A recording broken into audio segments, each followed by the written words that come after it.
BTCL এর prepaid internet bill recharge করার জন্য কিন্তু আমাদের বিটিসিএল এর অফিসিয়াল একটি অ্যাপস রয়েছে যেটির নাম টেলিসেবা। সেই টেলিসেবা অ্যাপসে প্রবেশ করতে হবে। তো আমরা আমাদের মোবাইল স্ক্রিনে চলে যাই।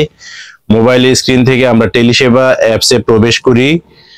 এই যে টেলিসেবা অ্যাপসে প্রবেশ করলে কিন্তু আমরা একটা ইন্টারফেস দেখতে পাবো। এখানে কিন্তু লগ ইন করতে হবে, মোবাইল নম্বর এবং পাসওয়ার্ড দিয়ে লগ ইন করে নেই। আমরা মোবাইল নম্বর এবং পাসওয়ার্ড দিয়ে দিচ্ছি। আমরা কিন্তু মোবাইল নম্বর এবং পাসওয়ার্ড দিয়ে দিলাম। এখন আমরা লগ ইন অপশনে ক্লিক করলে যে আমাদের কিন্তু চলে আসছে বিটিসিএল এর টেলিসেবা অ্যাপসে আমরা প্রবেশ করেছি। এখানে কিন্তু অনেকগুলো অপশন রয়েছে। যে বাম পাশে থ্রি ডটে গেলে কিন্তু আমরা আমাদের ডিটেলসটা এখানে পাবো। ড্যাশবোর্ড থেকে শুরু করে টোটাল ইউজার প্রোফাইল, আমাদের কিন্তু বিস্তারিত তথ্য রয়েছে এখানে। আমরা এখানে কিন্তু টেলিফোনের বিল, ইন্টারনেটের বিল এবং টেলিফোন প্লাস ইন্টারনেটের বিল কমপ্লেইন করতে পারবো, পোস্টপেড বিল পেমেন্ট করতে পারবো। এছাড়া কিন্তু আমরা প্রিপেড রিচার্জ করতে পারবো। আমরা আজকের ভিডিওতে প্রিপেড রিচার্জ কিভাবে করতে হয় সেটি দেখাবো। তো আমরা প্রিপেড রিচার্জে ক্লিক করে দিলাম। প্রিপেড রিচার্জে ক্লিক করার পরে কিন্তু একটা ইফেক্টিভ টাইম এবং এক্সপায়ারি টাইম দেয়া রয়েছে। আমরা এখানে আমাদের ব্যালেন্স দেখাচ্ছে, কোর ব্যালেন্স 20 টাকা রয়েছে। আমরা এখানে আমাদের 10 এমবিপিএস এর সংযোগ নেওয়া রয়েছে, যেটিতে আমাদের 800 টাকা পার মান্থ বিল আসে। সে 800 টাকা আমরা এখানে অ্যামাউন্টটা বসে দিলাম। অ্যামাউন্ট 800 টাকা বসে দেওয়ার পরে আমরা কিন্তু এই যে এখানে রিচার্জ অপশন রয়েছে, রিচার্জে আমরা ক্লিক করে দিলাম। ক্লিক করে দেওয়ার পরে কিন্তু দুইটা অপশন চলে এসেছে, নগদ এবং বিকাশ। আমরা বিকাশ থেকে পেমেন্ট করব, আপনারা নগদ থেকে করলে নগদ সিলেক্ট করবেন। আমি বিকাশ থেকে করবো, এই জন্য বিকাশ সিলেক্ট করলাম। করার সাথে সাথে কিন্তু আমাদের এখানে কিন্তু পেমেন্টের অপশনটা হাইড ছিল, সেটা কিন্তু লাইভ হয়ে গেছে। আমরা এখানে পেমেন্টে টাচ করে দিলাম। পেমেন্টে টাচ করে দেওয়ার পরে কিন্তু আমাদের এই যে বিকাশ নাম্বার চাচ্ছে এখানে টেলিসেবার, আমরা বিকাশ নাম্বারটা এখানে দিয়ে দিলাম। আমরা যে নাম্বার থেকে রিচার্জ করব সেই নাম্বারটা এখানে বসাই দিলাম। দেওয়ার পরে এই যে নিচে কিন্তু আমাদের কনফার্ম একটি অপশন রয়েছে, আমরা কনফার্মে ক্লিক করে দিলাম। ক্লিক করে দেওয়ার পরে কিন্তু একটা ভেরিফিকেশন কোড আসবে এই নাম্বারে। আমরা এই ভেরিফিকেশন কোডটাই যে চলে এসেছে আমাদের। তো আমরা ভেরিফিকেশন কোডটা দেখে নেই, কি দেওয়া আছে 857524। আমাদের ভেরিফিকেশন কোড 857524। তো আমরা ভেরিফিকেশন কোডটা দিয়ে দিই 758524। আমরা ভেরিফিকেশন কোড দিয়ে দিলাম। দেওয়ার পরে আমরা কনফার্মে ক্লিক করে দিলাম। কনফার্মে ক্লিক দেওয়ার পরে কিন্তু ভেরিফিকেশনটা মনে হচ্ছে নেয়নি। আমরা আরেকবার যদি একটু দেখি মিনিমাইজ করে ভেরিফিকেশন কোডটা, ও সরি 857524, আমাদের ভুল হয়েছে। আমরা 85 আগে দিতে হবে, 857524।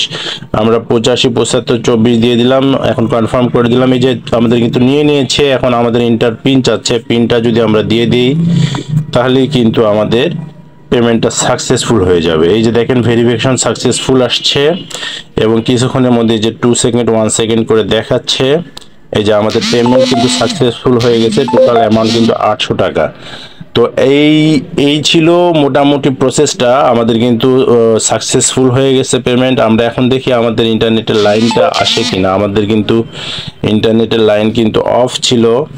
আমরা যদি ব্যাকে হোমে চলে যাই, হোমে যাওয়ার পরে আমরা যদি ব্যালেন্সটা আরেকবার একটু দেখি চেক করে, এই যে এখনো কিন্তু 20 টাকা দেখাচ্ছে। আমরা যে 800 টাকা রিচার্জ করেছি সেটা কিন্তু এই মাসের বিল বাবদ তারা কেটে নিয়েছে। তো এখন আমাদের ইন্টারনেটে গিয়ে দেখি, আমাদের কম্পিউটার কিংবা মোবাইলের ইন্টারনেটে গিয়ে দেখি আমাদেরটা চালু হয়েছে কিনা। এবং যদি চালু না হয় ইন্টারনেট, তাহলে কিভাবে চালু করতে হয় সেটাও কিন্তু আমরা দেখাবো।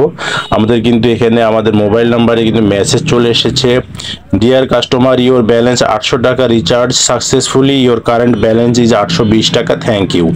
তো আমরা কনফার্ম হয়ে গেছে, আমাদের রিচার্জ সফল হয়েছে। আমরা এখন আবার ইয়েতে চলে যাই, আমাদের কম্পিউটার স্ক্রিনে গিয়ে আমরা দেখি যে আমাদের নেটের লাইন এসছে কিনা।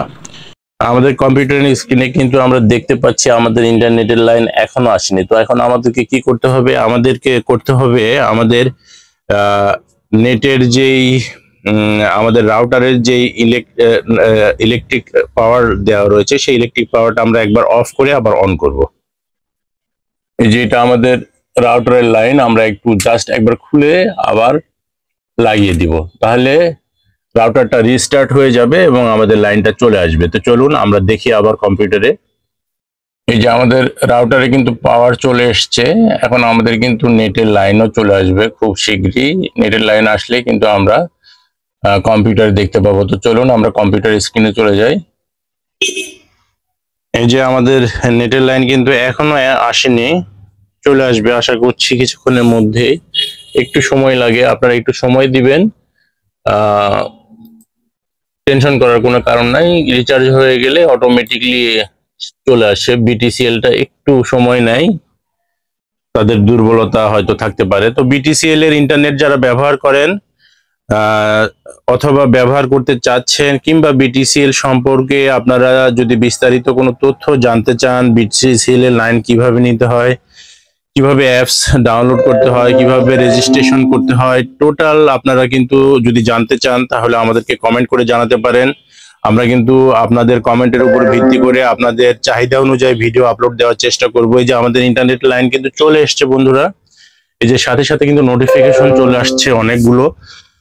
তো আজকের ভিডিওটা যদি ভালো লেগে থাকে, আপনাদের উপকারে লেগে থাকে, অবশ্যই আমাদের চ্যানেলটি সাবস্ক্রাইব করবেন, আমাদের ভিডিওটিতে লাইক দিবেন। এছাড়া আপনারা যদি আমাদের কাছ থেকে কোনো ধরনের ভিডিও পেতে চান সেটা কমেন্ট করে আমাদেরকে জানাবেন। আরেকটা বিষয়ে আমি আপনাদেরকে বলে রাখি, আমাদের ভিডিও এডিটিং কোয়ালিটি কিন্তু খুব বেশি ভালো নয়, আমাদের ক্যামেরাটাও ভালো নয়, আমরা মোবাইলের ক্যামেরা দিয়ে ভিডিও করি। কিন্তু আমরা আমাদের এডিটিং কোয়ালিটি, আমাদের ভিডিও কোয়ালিটি খুব ভালো না হলেও আমরা কিন্তু ভালো র এবং শিক্ষণীয় ভিডিওগুলা আপলোড দেওয়ার চেষ্টা করি। তো আশা করি আপনাদের উপকারে আসবে। আপনারা অনুগ্রহপূর্বক আমাদের পাশে থাকবেন, আমাদের চ্যানেলটি সাবস্ক্রাইব করবেন এবং ভিডিওতে লাইক এবং শেয়ার করে দিবেন। সবাইকে অসংখ্য ধন্যবাদ জানিয়ে শেষ করছি। আল্লাহ হাফেজ, আসসালামু আলাইকুম।